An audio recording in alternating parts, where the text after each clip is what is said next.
Assalomu alaykum aziz teletomoshabinlar, qadrli kitobxon do'stlar. Efirda mutolaa ko'rsatuvi.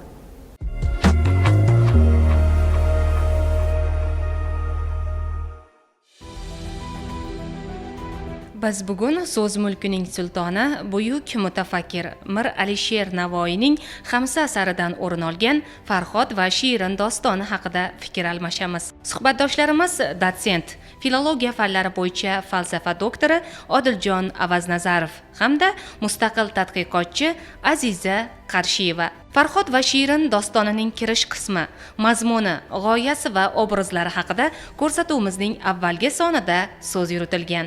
Bugun esa ushbu suhbatning davomi namoyish etiladi. Endi Farhod va Shirinning ichida nafaqat mana shu o'zigacha bo'lgan salaflar bilan har jabhada bellashuvini, balki Xamsa yozmagan ijodkorlar bilan ham bellashganligini Hazrat Navoiyni ko'rishimiz mumkin. Navoiy aynan badiiy uslubni ham yanada takomillashtirgan demoqchisiz. Albatta. Asarni syujetini oladigan bo'lsak, asar boshlanishida Chin Xoqonning farzandsizligi bilan boshlanadi. Keyinchalik o'sha Farhodning tug'ilishlari. Hazrat Navoiy bu asarni har bitta detaliga juda ham jiddiy yondashganlar, ma'no yuklaganlar. 14 yoshgacha kerakli hamma bilimni egallab bo'ldi Farhod, bu bejizga emas. Har bir insonni to'g'ri yo'lda yurishi, to'g'ri maqsadlarni o'z oldiga qo'yishida ustoz eng birinchi, ya'ni shamchiroq vazifasini bajaradi desak, to'g'riroq bo'lar edi.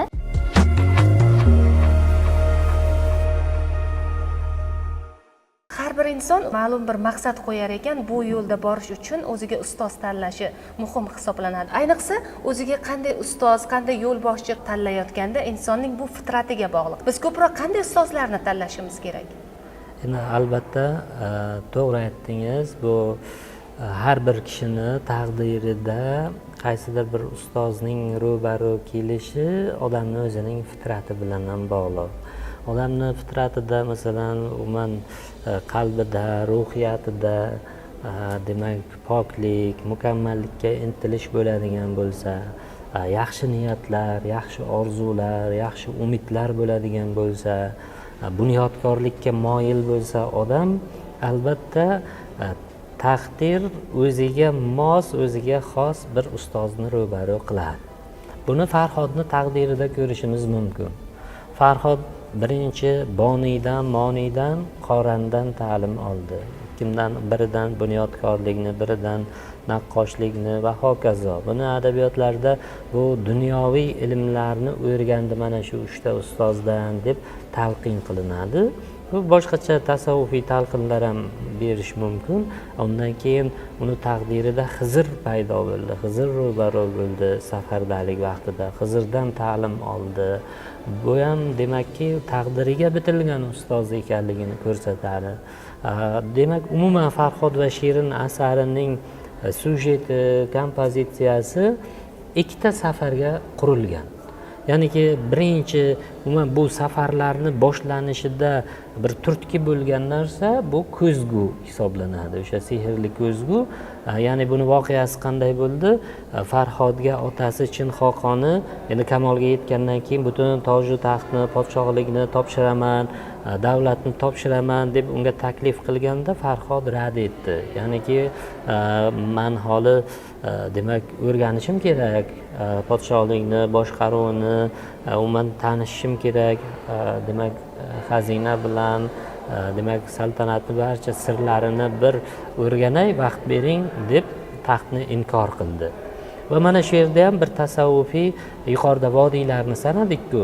O'sha talab, ishq, ma'rifat, istig'no dedik. Istig'no degani ehtiyojsizlik. Komil inson shu darajada ma'nan boyki, unga mana bu dunyoviy boyliklarning qizig'i yo'q. Dunyoviy boyliklarga ehtiyoji yo'q. Mana shunday bir ma'naviy boylik darajasiga ko'tarilganini ko'rsatadi Farhodning. Demak, Farhod o'sha yerda, ya'niki otasi davlatni, taxtni taklif qilganda inkor qildi, rad qildi, qabul qilmadi. Va bu yerda u shu darajada bir ma'naviy boylik maqomiga ko'tarilgan ediki, istig'no maqomiga ko'tarilgan ediki, uni boshqa davlatga ehtiyoji yo'q edi.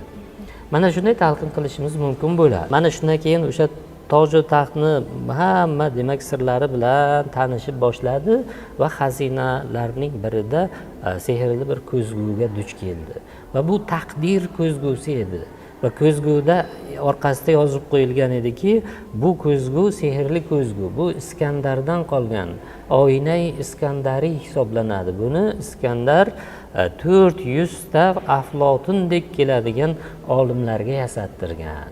Bu sehrli ko'zguni sirlariga voqif bo'lish uchun Yunon mulkiga safar qilish kerak va Suqrot bilan uchrashish kerak va demak yo'ldagi to'siqlardan, sinovlardan ularni yengib o'tish kerak. Shundan keyin bu ko'zgu o'zini sirini ochadi deb yozilgan edi. Farhod bu ko'zguni ko'rgandan keyin uni sirini ochish uchun unda juda katta ishtiyoq, qiziqish paydo bo'ladi va Yunonistonga qarab Chin yurtidan safarga otlanadi. Va otasi, o'sha Chin xoqoni, vazirlar, butun qo'shin bilan birgalikda Yunon mamlakatiga yurish qilishadi. Bu birinchi safar edi. Yo'lda devga, ajdahoga, sherga, yana bir tilsimga duch kelishadi. Bularni hammasini yengib o'tib juda katta bir davlatlar, boyliklarni qo'lga kiritadi Farhod va yo'lda o'sha Suhaylo Hakim degan hakim bilan uchrashib, undan bir hikmat o'rganadi va undan keyin Suqrot bilan uchrashadi va undan hikmat o'rganib qaytib kelib qarasa, keyin ko'zguda Arman yurtini va unda Shirinni demak suratini ko'radi. Shirinni demak o'sha Bestun tog'larida boyagi ariq qazuvchilar, tosh yo'novchilar ustida ish ko'rsatib yurganligini ko'radi va uni jamolini ko'rib unga shaydo bo'lib, keyin safarga, endi ikkinchi marta safarga otlanadi Arman yurtiga qarab. Mana qarang, mana shu butun boshli asar mana shu ikkita safarga qurilgan. Avval Chin yurtidan Yunonistonga safar, keyin Chin yurtidan deylik Armanistonga safar.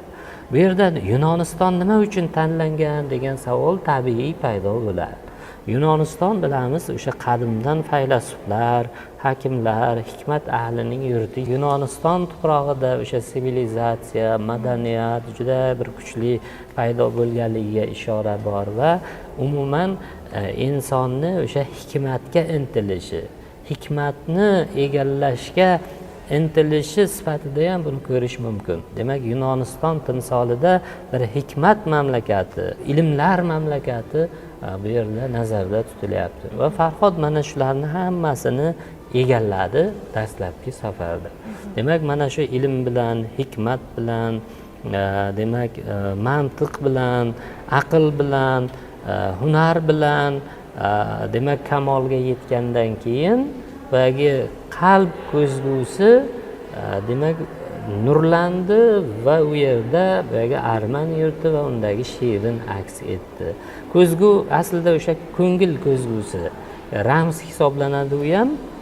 Ya'niki ko'zgu bu poklangan qalbdan kinoya hisoblanadi. Qalb dastlab o'sha demak nurlanmagan holatida sirlar ochilmaydi. Va boyagi hikmat yurtiga borib hikmatni egallab kelgandan keyin qalb ko'zgusi ochilib, demak unda Shirin aks etdi, bir ilohiy husnni jilvasi, mazhari sifatida. Va keyin Shiringa qarab yana ikkinchi bir safarni amalga oshirdi. Mana shu yo'nalishda keling yana bitta masalaga kiraylik. Ya'niki Navoiy bu fikrlarni qatida juda katta bir ilmlarni singdirib ketganki, bugungi kundagi zamonaviy ilm fanni demak bemalol taqqoslash mumkin-da. Masalan, bitta qiziq mavzu bor. Mana shu Suhaylo Hakim dedik. 500 yildan beri Farhodni kutib yotgan edi. Yoki Suqrotning huzuriga borganda Suqrot 1000 yildan buyon Farhodning yo'liga ko'z tikib uni kutib yotgan edi. Yoki mana Sabay sayyorda Faylaqus Hakim degan obraz bor, u 700 yoshda edi. Endi qiziqda bu o'quvchi uchun. Ya'ni qanday qilib 500 yoshda bo'lishi mumkin bir odam? Bir odam 1000 yoshda bo'lib 1000 yildan beri Farhodni kutishi mumkin. Inson buncha yosh yashamaydi-ku degan savollar paydo bo'ladi. Buni qanday tushunish kerak? Bu ham ramziy hisoblanadi. Ya'niki umuman tasavvuf ta'siridagi adabiyotda basti zamon, tayyi makon degan g'oyalar bor. Basti zamon degani o'sha zamonga hukmronlik qilish, zamonni vaqt ustidan demak hukm o'rnatish, vaqtni bog'lab olish degan ma'noda keladi. Zamonaviy ilm fanda ham bunday psixologiyada ta'limotlar bor. Slow motion meditation deydi, meditatsiya mashqlari bor. Vaqtni o'sha sekinlashtirish, tezlashtirish deganda vaqt cho'ziluvchan, egiluvchan. Demak fizikada bor, masalan Einstein nazariyasi vaqtning nisbiyligini isbotlab bergan. Einsteingacha vaqt o'zgarmas deb qaralgan. Lekin Einstein o'sha Newton qonunlarini demak inkor qilib, vaqtning o'zgaruvchan, egiluvchan va nisbiy ekanligini, bir jism yorug'lik tezligida harakat qilsa, vaqt sekin oqishini demak Einstein ilgari suradi. Demak o'sha Einstein vaqtning nisbiyligini aytyapti. Bu holatni mana Hazrat Navoiyda ko'rish mumkin. O'sha Suhaylo 500 yoshda, Suqrot 1000 yoshda, bular demak mana shu qahramonlar vaqt ustidan demak hukm o'rnatganligi, ular tasavvufiy til bilan aytganda sohibi zamon martabasiga yuksalganligini ko'rishimiz mumkin. Ya'niki ular vaqt ustidan nazorat o'rnatgan. Shuning uchun ham demak ular uchun vaqt sekin oqyapti-da. O'sha g'orni ichida, tog'ni ichidagi g'or, o'sha g'orda 1000 yildan beri yashayapti. Demak u yerda vaqt nisbiy ekanligini biz ko'ramiz. Demak mana shu vaqtning nisbiyligi haqidagi bir zamonaviy nazariyalarning demak o'sha kurtaklari Hazrat Navoiyning ijodida bu yerda turganligini ko'rishimiz mumkin. Yoki mana shu Farhod va Shirinning kirish qismlarida, Meroj voqealaridagi demak barcha hodisalar bir lahzada sodir bo'ladi, bir onda. O'sha borib yana qaytib kelish bir lahzada. Endi bir deganda bir onda, bir lahzada bu 1000 yillarga tatiydigan voqealarning bo'lishi bu vaqtning egiluvchan va nisbiy ekanligini ko'rsatadigan bitta dalil hisoblanadi. Mana shu jihatlariga ham e'tibor qaratishimiz mumkin asarni.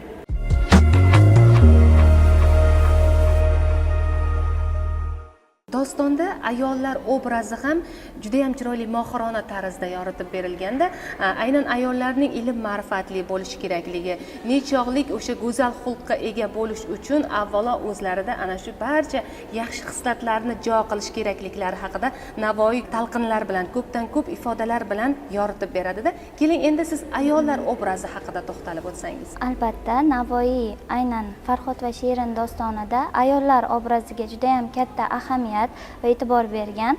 Buni biz o'sha Shirinni ta'rifida ham ko'rishimiz mumkin. Shirinni ta'riflaganda uning go'zalligi, aqli, zehni, fitrati haqida juda ham mukammal ta'rif beradi. Shu bilan birgalikda Farhod va Shirinda Navoiy Shirinni ta'riflayotganda uning nafaqat go'zalligi, balki o'sha ijtimoiy hayotdagi mukammalligi, uning zehnining, irodasining juda ham sobitligi haqida alohida to'xtalib o'tadi. Bundan tashqari Navoiy boshqa asarlarida, xususan Hazoinul Maoni devonida ham Shirin obrazini keltirib, uni masalan Lali jonbaxsh labi misolida ta'riflaydi, ya'ni o'sha jonbaxsh etuvchi labi borligini ta'riflaydi. Shu bilan birga uning, ya'ni o'sha Armaniston yurtining malikasi Mehribononi ham ayollar obrazi orqali juda ham katta va go'zal ta'riflagan.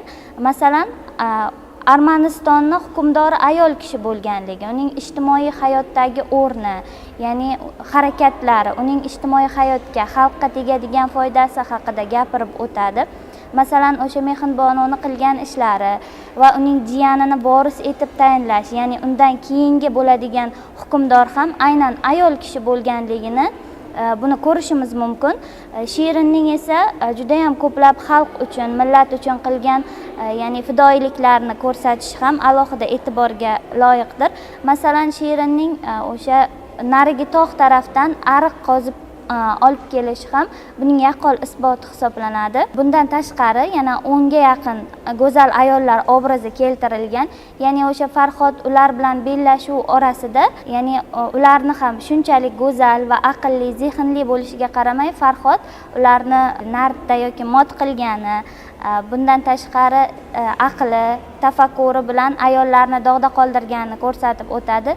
Bundan xulosa qilib shuni olish mumkinki, Shirin va u bilan bog'liq bo'lgan o'sha go'zal ayollar sifati qanchalik yuksak bo'lmasin, qanchalik ilmli yoki zehnli bo'lmasin, baribir masalan komil bir erkak inson ifodasida ularga teng kela olmasligini ko'rsatadi. Endi albatta bu yerda bir nozik masalalarga kirildi.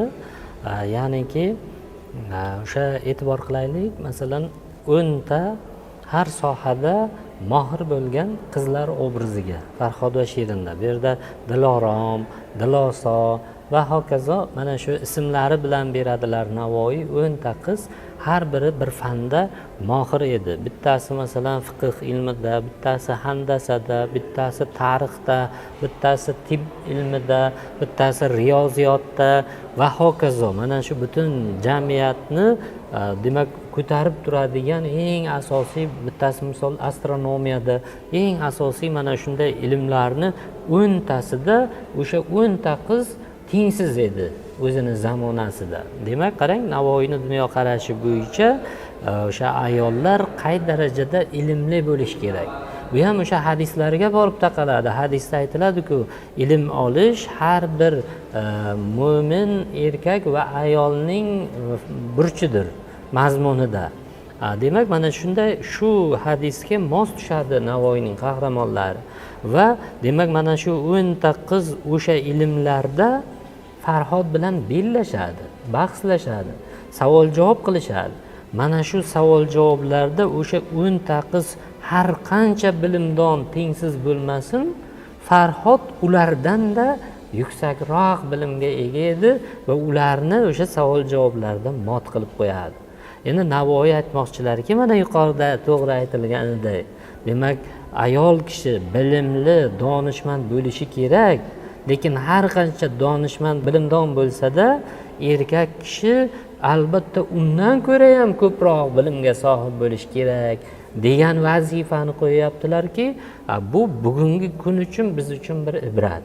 Ya'ni bugungi kunni ayollari ham ana shunday faol, bilimdon, ilmda bir mohir, olima bo'lish kerak. Lekin ular bilan bellashadigan yigitlar ulardan-da mahoratliroq, ulardan-da olimroq, ulardan-da ilmliroq bo'lishi kerak. Mana shu masalalarni ham demak Farhod va Shirindan ko'rishimiz mumkin. Demak, bugungi kun yoshlari, bugungi kun yigit qizlarini olib qaraydigan bo'lsak ham bevosita Farhod va Shirin dostonini o'qib chiqishsa, o'zlarini qanday qilib shakllantirib borishlari kerakligi va nimalarga ahamiyat berishlari kerakligini ham bevosita chuqurroq anglashlariga yordam beradi bu asar. Albatta. Dostonning yana bir asosiy qahramonlaridan biri bu Xisrav obrazi. Bu yerda u aynan Farhodga raqib sifatida keltirib o'tiladi. Xisravni xarakteri, xislatlari orqali ham Navoiy undagi kamchiliklarni, ayrim illatlarni ham ochib bergan. Keling endi Xisrav obrazi haqida to'xtalib o'tsangiz. O'zi umuman olganda ishqiy sarguzasht ruhidagi dostonlarning hammasida oshiq, ma'shuq va raqib obrazlari uchraydi. Bu dostonda asosan oshiq Farhod, ma'shuq esa Shirin, raqib esa Xisrav. Asarlarda masalan yomon yoki salbiy obraz bo'lmaydi, faqatgina raqib obrazini uchratish mumkin. Xisravga berilgan ta'rifda, ya'ni o'sha ko'pchilik kitobxonlarda salbiy ruhiyat kasb etadi. Bu aslida noto'g'ri ham deb bo'lmaydi, lekin to'g'riligining sababi ham masalan Farhod bu yerda komillik darajasiga erishgan, ilohiy hikmatni o'zida mujassam etgan obraz sifatida tasvirlansa, Xisrav esa faqatgina dunyoviy ilmlarni egallagan, dunyoviy fan bilan mashg'ul bo'lgan obraz sifatida ko'rsatiladi. Bundan ma'no shu chiqadiki, Farhodda ilohiylik, ya'ni ilohiy hikmat belgilari bor Xisravda esa unday belgi yo'q. Shuning uchun ham bu ya'ni Shiringa, ma'shuqaga, ma'shuqa bu yerda o'sha haqqa yetishish, haqning timsoli bo'ladigan bo'lsa, haqqa yetishishda aynan fitratida hosil bo'lgan bir go'zal poklik belgilarini o'zida mujassam qilgan obrazgina faqat haqqa yetisha oladi. Xisrav esa o'zida bu belgilarni, bu xislatlarni, fazilatlarni namoyon qila olmaydi. To'g'ri, u ham Shiringa oshiq, lekin u ya'ni ma'rifatsizlik ruhiyatidagi oshiq vazifasini bajaradi. Bu yerda Farhod esa ilohiy ma'rifatga ega oshiq vazifasini bajarib ma'shuqaga ega bo'ladi. Ya'ni uning ko'nglidan joy oladi. Shu jumladan Xisravning ya'ni oxirida ma'rifatsizlik qurboni bo'lishining sababi ham o'z farzandi tomonidan qatl etilishini keltirishimiz mumkin. Ya'ni bu johillik, bu razolat aynan Xisrav obrazi bilan bog'liq hisoblanadi. Ya'ni o'sha farzandiga to'g'ri e'tiqod bilan tarbiya bera olmaganligini ko'rsatadi desak, mubolag'a bo'lmaydi. Endi haqiqatdan bir yaxshi masala ko'tarildi. Ya'niki har bitta asarda o'sha asosan 3 ta qahramon keladi. Yuqorida aytilganidek, oshiq, ma'shuq va raqib obrazlari bular. Bu nima uchun? Endi adabiy jihatdan qaraydigan bo'lsak, masalan, san'atkorlik nuqtai nazaridan qaraydigan bo'lsak, bir narsaning mohiyati uning ziddi bilan ochiladi. Masalan, oqni mohiyatini qachonki qora mavjud bo'lsa bilasiz. Yaxshining yaxshi ekanligini yomonga qarab bilasiz, solishtirib, qiyoslab. Shuning uchun adabiy qahramonlarning ichida, misol uchun Farhod bormi, albatta unga bitta raqib Xisrav ham bor. Iskandar bormi, Yajuj Majuj ham bor. Yoki ahli qabul bormi, ahli rad ham bor. Navoiyning dunyoqarashida yo'l ikkita. To'g'ri yo'l va egri yo'l. To'g'ri yo'ldan yurganlar ahli qabul va egri yo'ldan yurganlar ahli rad hisoblanadi. Va bu barcha asarlarda mana shu ikki xil yo'lovchi uchraydi. Bir-biriga zid bo'lgan. Bu Mavlono Jaloliddin Rumiy ilgari surgan g'oya bilan ham uyg'unda. Rumiy aytadilarki, o'sha demak Musoni bilish uchun Fir'avnga qarash kerak. Fir'avn bor, Musoning yaxshiligini bilasiz. Muhammadni yaxshiligini Abu Jahlga qaraganda bilasiz. Boyagi oqligini qoraga qarasangiz bilasiz. Zulmatning zulmatligi yoki nurni nurligini ko'rish uchun ikkalasini bir-biriga qiyoslasangiz bilasiz. Qiyosi ziddi yo'q bo'lgan bir jism anglash doirasidan tashqaridadir deb aytadi. Shuning uchun biz Farhodni mohiyatini, unga yuklangan bir ezgu g'oyalarni anglashimiz uchun albatta unga bir raqib Xisrav obrazi ham kerak. San'atkorlik nuqtai nazaridan ham, hayotning mantig'i nuqtai nazaridan ham. Va shu nuqtai nazardan mana butun bir egri yo'lda yuruvchi ahli radni bir timsoli sifatida biz Farhod va Shirin dostonida Xisravni ko'ramiz. Xisravning yo'li noto'g'ri ekanligi, yo'li egri ekanligi, e'tiqodi noto'g'ri ekanligi, o'sha yuqorida aytilgan mana farzandiga tarbiyasi noto'g'ri ekanligi, hammasi oxiridagi o'sha fojiasiga qadar ko'rsatib boriladi qadamba qadam. Va bundan ham biz ibrat olamiz. Xalqimizning bir yaxshi maqoli bor-ku, yaxshini yomondan o'rgan, odobni odobsizdan o'rgan degan mazmundagi maqollarga ham bu to'g'ri keladi. Va demak Xisrav har jabhada Farhoddan yengiladi. Demakki, ezgulik har jabhada har doim yovuzlikning ustidan baribir g'alaba qozonishi kerak. Va buni biz Farhod va Xisravni o'zaro demak kurashlarida ko'ramiz. Va bu kurashlarni eng kulminatsion nuqtasi o'sha savol-javob usuli bilan beriladi. Dostonning bir o'rnida Xisrav va Farhod bir-biriga ro'baro keladi va bir-biri bilan so'z jangi o'tkazadi. Ya'niki so'z bilan bir-biri bilan bahslashadi. Misol uchun buni Navoiy o'sha savol javob usuli bilan berganlar. Dedi qaydin seni majnuni gumroh, dedi majnun qayda vatandin ogah deb boshlanadi. Demak, Xusrav savol beryapti. Dedi qaydin seni majnuni gumroh. Ya'ni ey gumroh majnun, qay yurtdansan? Desa Farhod javob beryaptiki, majnun qayda vatandin ogah. Men bir majnun bo'lsam, majnunda vatan qayerdan bo'lsin degan javobni beryapti. Dedi kishvar beray kech bu havastin, dedi ey johil kech bu multamastin. Ya'niki sen kech bu iltimosdan. Ya'niki Xusrav aytyaptiki, men kishvar beray, davlat beray, boylik beray, sen bu havaslaringdan kech desa, sen bu iltimosingdan kech deyapti. Farhod aytyaptiki, tuproqqa bermam kimyoni deyapti. Ya'niki bu davlat deganing, boylik deganing men uchun bir tuproq. Ishq esa, muhabbat esa kimyodir.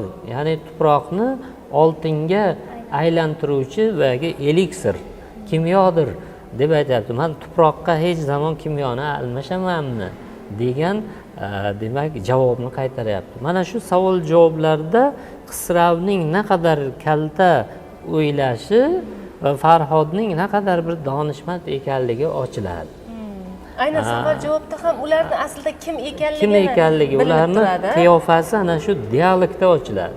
Savol javoblarda ularning xarakteri, ularni demak ichki dunyosi, olami, ruhiyati, mana shularning hammasi bor bo'yi-basti bilan ko'rinadi. Bu demak ham san'atkorlik nuqtai nazaridan Navoiyni, ham demak g'oya nuqtai nazaridan mana shu bir kulminatsion nuqtalardan bittasi hisoblanadi. Demakki, butun boshli asardagi o'sha ezgulik g'oyalarini biz Farhod timsolida, yanglish yo'lning tasvirini Xusravning obrazida ko'rishimiz mumkin bo'ladi. Bu yerda biz Xusravning obrazida yana shunga guvoh bo'lamiz ustoz. Bizning xatti-harakatlarimiz qalbimizning oynasidir deyishadi-da. Aynan o'sha Xusrav ham to'g'ri yo'ldan yurmaganligi va o'sha noto'g'ri qarashlar va o'sha yo'l qo'yilgan barcha kamchiliklar natijasida yakunda fojiali taqdirni boshidan kechirishiga, natijada u o'sha halok bo'lishiga olib kelishi. To'g'ri, asarning oxirida Farhod ham halok bo'ladi, lekin bu yerda ularni bosib o'tgan yo'llari farqli edi. Natijada Farhod o'sha barcha insonlarni ongi shuurida haqiqiy qahramon, haqiqiy komil inson shaxs sifatida gavdalanib qoldi. Xusrav esa qandaydir ma'noda bir kamchiliklarga ega, salbiy qahramon sifatida ko'pchilikning yodida qoldi. Keling endi siz bu ikki qahramonning hayotini yakuni nimasi bilan farq qilishi haqida to'xtalib o'tsangiz. Rahmat, bu juda ham bir chiroyli mavzuga kirdingiz. Hazrat Alisher Navoiyning dunyoqarashi bo'yicha ikkita tug'ilish va ikkita o'lim mavjud. Bu ikkita tug'ilish qanday va ikkita o'limni qanday tushunish kerak? Demak, Navoiyga ko'ra ba'zi bir kishilar bir marta tug'iladi va bir marta vafot etadi. Ba'zilar 2 marta tug'iladi va 2 marta vafot etadi.